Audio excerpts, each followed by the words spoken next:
gente fazendo pergunta aqui, ô Fatioli, eu gostaria, muita gente mesmo fazendo Que pergunta, tá? bacana. A Então, gente eu vou precisava falar sobre procurar. o STF, hein? Não pode esquecer. O STF, a votação do STF, né? É um assunto importante para nós, né? Tá, então vamos falar sobre o STF, depois eu entro nas perguntas que o pessoal for fazendo. Bom, houve a votação, foi pedido vistas, né? Pelo, enfim, Gilmar Mendes. Mendes. E a votação estava empatada, mas houve um desempate ontem. Quem foi? O Alexandre de Moraes, não foi? Foi o Alexandre Não, o Alexandre de Moraes de Moraes empatou. empatou. E quem Quem foi começou a votação pelo relator, pelo Fux, né? o E ele Fux? já votou E ele contra o direciona a táxi. votação da maior parte É, do povo, né? Muita gente ele, vai atrás do redator, né? para quem não sabe o que a gente está falando, é da DIN 5337, né, lá no STF, que trata do assunto de que se os taxistas podem ou não transferir os seus alvarás para terceiros e também deixar para os seus herdeiros quando falecerem. Então está decidindo se isso é constitucional ou não. E aí o Luiz Fux, que é o relator, já fez o voto e disse que é inconstitucional sim, que não pode transferir para terceiros e nem ficar para os herdeiros. Aí nós começamos perdendo de 1-0. Aí veio a Carmen Lúcia, que normalmente ela sempre entende mais o lado do táxi, ela entende bastante sobre as questões do táxi, e ela sempre votou a nosso favor. Aí, Sempre falou por bem do incrível, taxista, por que incrível pareça. que pareça, aí veio o Fachin, desculpa, veio o Fachin. Aí o Fachin votou a nosso favor. Muito bom, empatou. Quando veio a Carmen Lúcia, ela votou contra. Uma surpresa totalmente negativa, a gente não Ela esperava esse sempre voto contra. sinalizou empatia com o táxi, deu exemplo Sim, de táxi. inclusive naquela votação fatídica que eu estava lá no STF, eu, o pessoal que estávamos lá também, no STF decidiu se podia ou não proibir os aplicativos no Brasil, né? Baseado na lei do Adilson Amadeu e de uma lei lá de Fortaleza que proibiam os aplicativos. Foi votado e aí foi 11-0 para não proibição dos Inconstitucional. aplicativos, né? E dizendo que era inconstitucional a proibição e tal. A Carmen Lúcia deu um show. Ela e o Alexandre de Moraes foram Eu os que lembro. mais falaram as coisas corretas do mundo do transporte individual e ponderaram algumas coisas, porque se deixasse na mão dos outros, o E o táxi seria. Alexandre de Moraes, ele é um cara que conhece bem o transporte público, o transporte aqui em São Paulo, porque ele foi presidente da CT, né? Quer dizer, um cara que Ele foi secretário de secretário, transportes também. secretário de transporte, a pasta, ele é de presidente da CT, Sim. Então, e naquele secretário dia de lá no Segurança STF, Pública também no estado de São Paulo, quer dizer. se não fosse a Carmen Lúcia e o Alexandre de Moraes aquele dia lá no STF, aquele dia, além de não ser proibido os aplicativos no Brasil, eles iam mandar encerrar o táxi no Brasil. Tava demais, a covardia ali tava demais. Falaram absurdos e absurdos, O falaram tantas STF, coisas, ele é muito inconstante também, você e é muito percebe que político, né? Ele é muito político. Eles falaram eu coisas que acho que são existe uma certa. inconstitucionais. Eu não digo nem mais imaturidade, porque as atitudes que eles têm em algumas situações, você começa a perceber que vai da interpretação e da vontade do dia, né? Do estado de espírito deles. Você não tem como Não, analisar. Você imagina que o STF, Supremo Tribunal Federal, Supremo, os caras são supremos que os caras se sentem ofendidos com meme, com uma hashtag, com o cara ter falado mal. O cara está se manifestando na frente da casa do ministro, do Alexandre de Moraes, e está preso agora no CDP, que é dominado pelo PCC, e que é um ele é absurdo. advogado, É um inclusive, absurdo, é um absurdo. situação que a gente começa a falar, mas isso não é estranho, cara. Estranho porque eles já sinalizaram isso com o táxi lá atrás. Quando existem regras, quando existe lei federal, quando está tudo tá dentro da Constituição, a própria Constituição prevê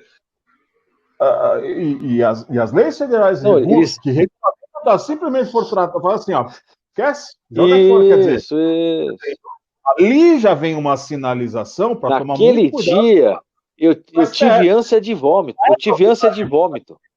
Eu fiquei enojado de ver o que eu vi aquele dia. Eles entram assim, parecem deuses. Todo mundo tem que se levantar, fazer silêncio para eles entrarem com as togas, né, maravilhosos, as pessoas vão lá, puxam cadeira para eles sentam, e é um silêncio, você não pode se manifestar, se você se manifestar, você pode sair preso de lá de dentro, né, e falaram atrocidades. Lá de dentro eles têm total poder, dentro do prédio sim, mas da maneira como eles estão fazendo... Eu vou falar uma coisa para você, cara, eles cometeram erros da Constituição, eles passaram por cima da Constituição, passaram por cima de leis vigentes do transporte, CTB, passaram por cima de tudo, eles ignoraram completamente, é como se não existisse a opinião ali, eles não estavam ali julgando como homens da lei, eles estavam agindo como homens da política, dando opiniões políticas e não opiniões baseadas em leis.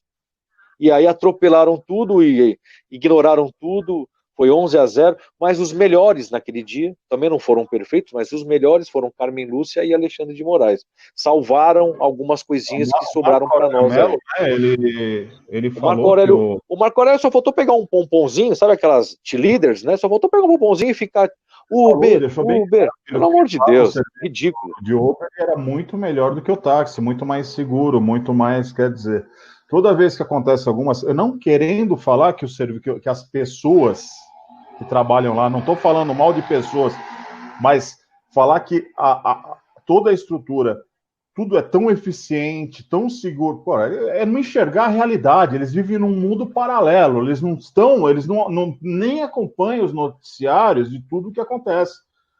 Então, eu não sei se você lembra, cara, não sei se você lembra, quando o Marco Aurélio deu aquele discurso ridículo com o pomponzinho, né, falando o nome da Uber e tal, foi ridículo aquilo. Ele ainda pegou, ainda falou assim, aquele jeitinho dele, né? Ele falou, regulamentação essa que é recomendável. Não se pode proibir, tem que regulamentar. Regulamentação essa é recomendável. Aí, pô, pelo amor de Deus, já estava regulamentado, já tinha a lei 13.640, e ele, ministro do STF, não tinha nem ideia que existia a lei, ou seja, ele nem estudou o mérito. Ele nem olhou as bases do processo, não olhou nada, simplesmente foi lá e deu palpite. Demorou pra sair também. Você percebe que no final, depois da votação, houve uma dificuldade de entendimento do texto, como iria se redigir o texto, pedir ajuda até pro Alexandre de Moraes, por ele ter um vasto conhecimento na Secretaria de Transporte, isso mesmo. Enfim, já sabendo, quer dizer, bom... Então, voltando para agora, aí a Carmen Lúcia surpreendeu a gente negativamente e votou contra, né? Ela acompanhou o relator da DIN, né? Então ficou 2-1 para ele, 2-1. E aí o Fachin é um cara que ele influencia muito. Geralmente os votos do Fachin, a opinião dele, ele dá uma boa influenciada no pessoal. Normalmente, nem sempre, mas normalmente é isso. Aí veio o Alexandre de Moraes, que eu esperava, eu tinha medo. Eles ouvem muito o Fachin. Normalmente, mesmo. O Fachin é muito respeitado lá. E eu falei para você, eu falei, Elvio, a gente estava conversando, eu falei, Elvio, eu tô com medo. Eu falei com o Wagner Caetano, inclusive. Eu tô com medo do voto do Alexandre de Moraes, porque ele vai ser meio que um fiel da balança aí. Porque a gente já tem 3 do contra aí, que ainda vão votar. Já temos 2 votos contra, e ainda tem mais 3 que vão votar, que a gente já sabe que são contra nós. Então já são 5.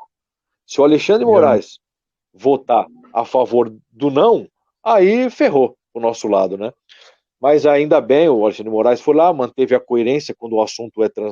Eu não gosto muito do Alexandre de Moraes, eu discordo de muita atrocidade que ele faz lá, mas no caso do transporte, como ele é um cara que vivenciou muito isso, normalmente ele age de maneira bem coerente. Então ele manteve a coerência na área do transporte e votou a favor de manter vamos falar nosso, né? A nosso favor, porque a gente pode transferir o alvará, pode deixar para os nossos herdeiros, enfim. E ele foi lá e votou a nosso favor. Ficou 2-2. E aí veio a grande surpresa. Marco Aurélio, o homem do pomponzinho da Uber. Eu falei, agora é voto favorável para não liberar, né? Ele vai falar não, eu tenho certeza. Aí veio ao contrário, veio uma surpresa positiva para nós. Ninguém imaginava, mas ele foi lá e votou a nosso favor. Ele falou, sim, pode transferir para terceiros, pode deixar para os herdeiros, e deu o voto dele de sim, surpreendentemente. Depois do pomponzinho, agora ele votou sim. Finalmente uma luz naquela cabeça. E ficou 3-2. Chegou a vez do Gilmar Mendes. Quando era a vez do Gilmar Mendes votar, ele pediu vistas. Aí suspendeu a sessão e ficou nisso. 5 ministros votaram, 3-2 a nosso favor. Vamos agora aguardar. Vamos aguardar agora a nova data e vamos ver o que vai acontecer. Faltam 6 ministros para votar. Ô, Alessandro, então, quando você fala assim, então tá bom para nós. Para nós, nossa categoria. Nossa categoria. Porque sempre tem que pensar que existem aqueles que não têm o alvará. Sim. Como eu, que não tenho um alvará. Sim. E nesse momento, eu fico um tanto quanto apreensivo numa situação. Como que eu vou ter o alvará? Num possível sorteio, porque esses alvarás eles iriam ser depositados e voltar em maneira de sorteio. Quer dizer, eu tenho que esperar a sorte num possível momento. A pessoa, se quiser doar para mim, ela não vai poder mais doar esse alvará para mim. Quer dizer, eu estou fazendo o papel agora do advogado do diabo dos frota e dos barradores dos prepostos, porque falar assim, cara, peraí, eu vou ter que esperar o sorteio. E quando vem? Será que vem?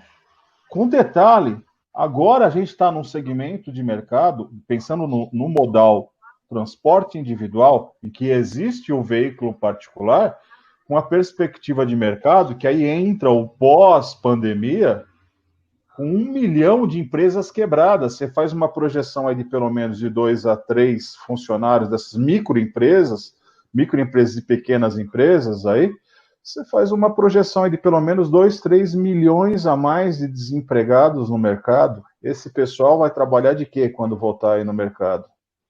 Você percebe que até quem antes trabalhava no aplicativo e se sentia seguro, passa a ser turnover, descartável.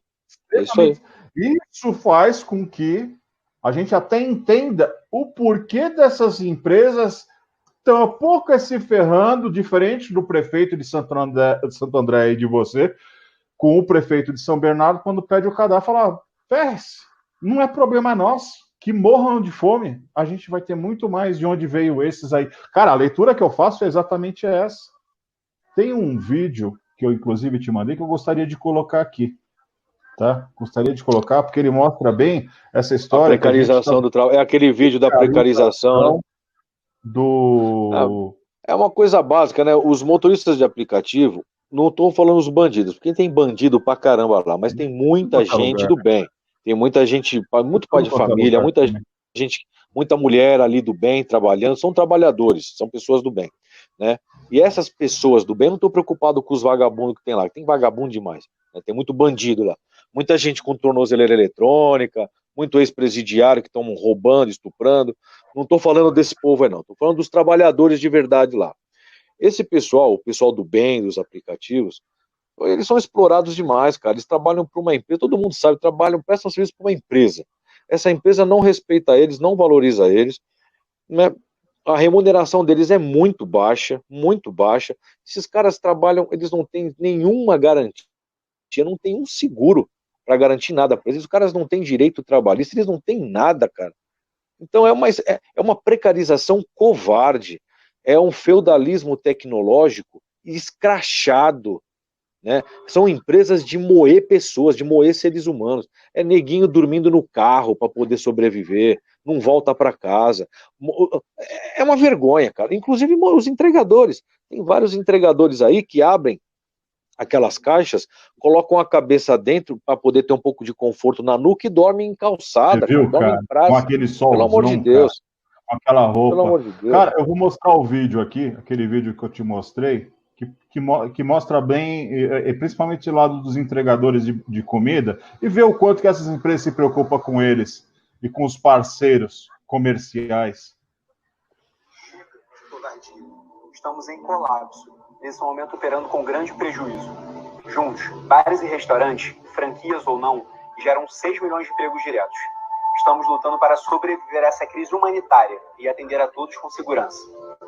O que talvez as pessoas não saibam é que nesse cenário dramático, o iFood fica com 25% ou mais de nossas vendas, valor que ultrapassa nossas folhas de pagamento.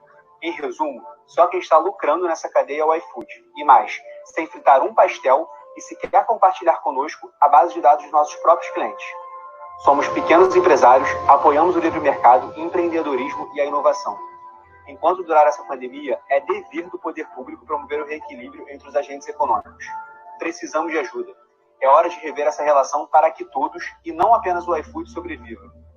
Eu sou Júlio Azevedo, dono de um restaurante na cidade do Rio de Janeiro e represento milhares de donos de restaurantes espalhados Brasil afora.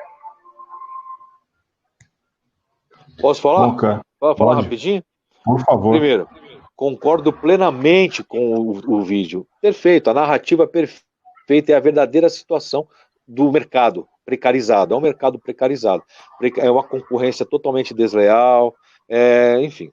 Agora sim, ainda bem que aconteceu tudo isso, né?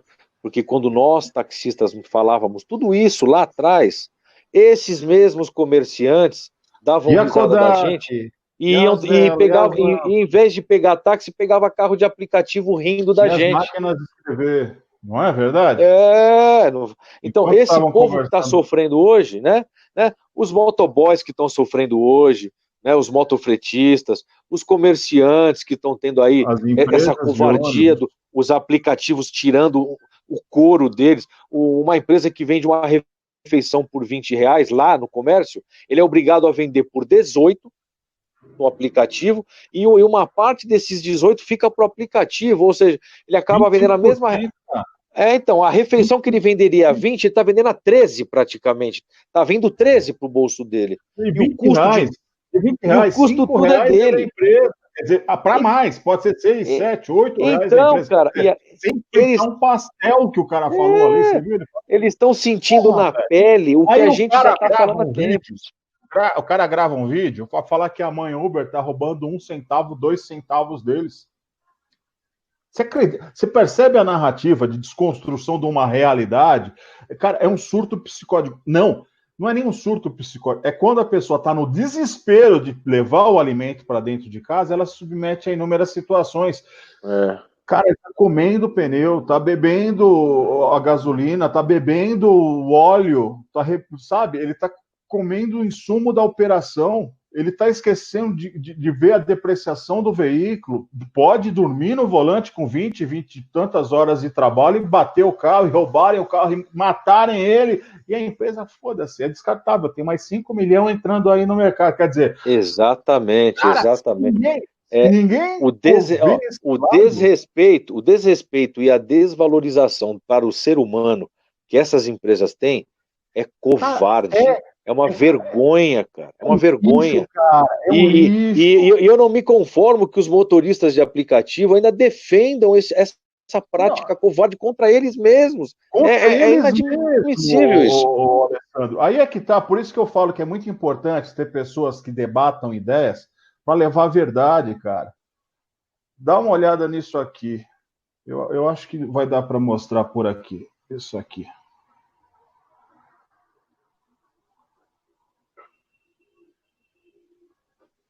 Consegue ver aí? Podem ficar, mas é para pressionar. Terrorismo. Tá? Terrorismo é terrorismo para a população. A população, por quê? Pode ficar mais caro. Então, você percebe, e dá uma olhada aqui embaixo. De quem que é esse...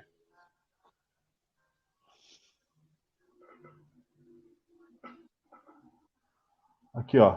Não dá para ver. mbl.org.br. MBL, que é financiado pelos mesmos investidores do Uber. É uma vergonha, só uma vergonha. Vou colocar aqui, cara, para ficar claro e mostrar para todo mundo. Mas uma pergunta: você já viu o MBL defender motoristas de aplicativo e entregadores para eles pararem de ter essa vida sofrida que eles levam, de trabalhar 14, 16, 18 horas por dia, serem mal remunerados, sem nenhum tipo de direito, serem desvalorizados pelas empresas, desrespeitados pelas empresas e até mesmo, às vezes, lesados, tiram mais dinheiro do que era para tirar deles? Você já viu o MBL defender esses trabalhadores? Não. Mas como o MBL defende a empresa, principalmente a Uber, porque o investidor do MBL é o mesmo investidor da Uber. É uma vergonha, cara, é uma vergonha. Eles são contra fundo de campanha, são contra inúmeras... Por que eles são tão Porque contra? eles têm pessoas que bancam eles, né? Eles têm empresários que bancam eles. Pessoas que bancam eles. MBL, Movimento Brasil Livre, um movimento que começou muito bonito, começou muito bacana, tinham conceitos super inovadores, mas hoje MBL virou um conceito de moleques, babacas, larápios. São moleques, babacas e larápios, é isso. MBL. O Uber e seu iFood podem ficar mais caros. Isso porque o Congresso aprovou um dispositivo que limita a taxa de serviço que os aplicativos de carona de entrega cobram dos motoristas durante a pandemia. Se Bolsonaro sancionar essa medida, essa perda das empresas será repassada no preço do serviço, o que vai diminuir a demanda e prejudicando os clientes e trabalhadores. Qual o problema? Estão muito preocupados com o trabalhador nesse momento, né? Sim. Na verdade, qual o problema? Olha a hipocrisia, olha a hipocrisia. Veja bem. A sociedade também é um pouco hipócrita, e às vezes até hipócrita na inocência ainda, achando que está fazendo a coisa certa, mas está errado. Veja bem, a sociedade é contra muita coisa errada, mas quando a coisa favorece a ela, exato, aí ela é a favor, né? Aí fica bom. Então assim, uma vez eu falei com um advogado, ele me pediu até desculpa, que ele falou que trabalhar na Uber era muito bom. Eu falei, é muito bom? Poxa. Então aí eu comecei a falar todo o outro lado que ele até então desconhecia, né? Eu falei, tem o lado bom sim, claro, não é tudo ruim, tem a parte boa, mas tem a parte ruim, que é a SSSS, precarização, fui explicando tudo, o dumping comercial, o dumping social, enfim, a parte desumana, são empresas que não respeitam o ser humano, é uma máquina de moer gente, quando um está triturado, é que nem suco de laranja, pega a laranja, espreme, quando não tem mais nada, joga o bagaço fora, põe outro, e que se dane o ser humano. Aí eu falei, é bom mesmo? O senhor ainda acha que é bom trabalhar lá? Então faz o seguinte, fala pro seu filho parar de estudar, ele tá na faculdade, né, que o senhor tava me contando, mas pra ele parar de estudar, cara, pra que estudar? Vai lá, vira motorista de Uber e siga a carreira dele, vai ser feliz. Empreendedor? O bicho arregalou um olho desse tamanho e falou, não, cara, meu filho não vai ser motorista de Uber, pelo amor de Deus. Eu falei, então, se não é bom pro teu filho, por que é bom pros outros? Eu aprendi na minha vida que o que não é bom para nós, a gente não pode desejar para os outros. Então, só porque lá o senhor paga em tese mais baratinho, o senhor quer que continue. Que se dane o ser humano que está lá se matando, ficando longe da família horas e horas, trabalhando em situação insalubre, sem nenhum direito, totalmente desrespeitado, largado. Que se dane se ele vai ficar doente ou não. A empresa não quer nem saber dele, porque para o senhor tá bom, porque o senhor está pagando mais barato. Pelo amor de Deus, que hipocrisia é essa, cara? Ele desceu do carro e me pediu desculpa ainda. Mas muitas pessoas precisam entender. E esse joguinho, se regulamentar vai ficar mais caro. E daí que vai ficar mais caro? Pode até ficar mais caro, mas pelo menos a qualidade aumenta.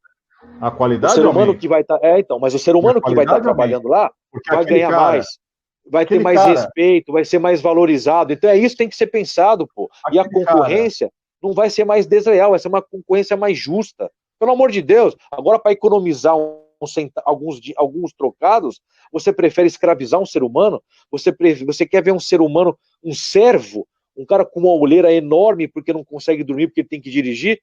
Você prefere ter um cara assim, um pai de família assim, trabalhando para você pagar menos? Pelo amor de Deus. Nem descansar, ele consegue descansar 20 horas trabalhadas.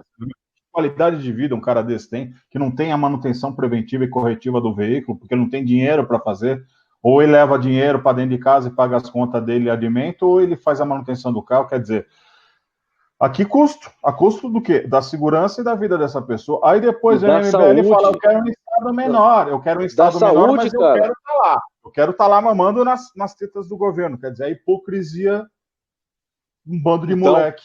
Por isso que eu acho bom acontecer tudo isso, porque agora, conforme esse vídeo, o poder público, eles mesmos, os comerciantes estão falando, tem que tomar frente, tem que regulamentar, tem que normalizar isso. Então agora, todo mundo começa a apoiar a nossa iniciativa de regulamentar os aplicativos, mas com regras sérias, não com regrinhas como eles querem, porque o que eles querem é a farra. Não estou falando eles motoristas, estou falando eles empresas. Porque os motoristas sérios, os pais de família, Eles querem trabalhar direito, eles querem ter a dignidade de poder sair para trabalhar. Se vai pagar imposto, eles pagam, não tem problema.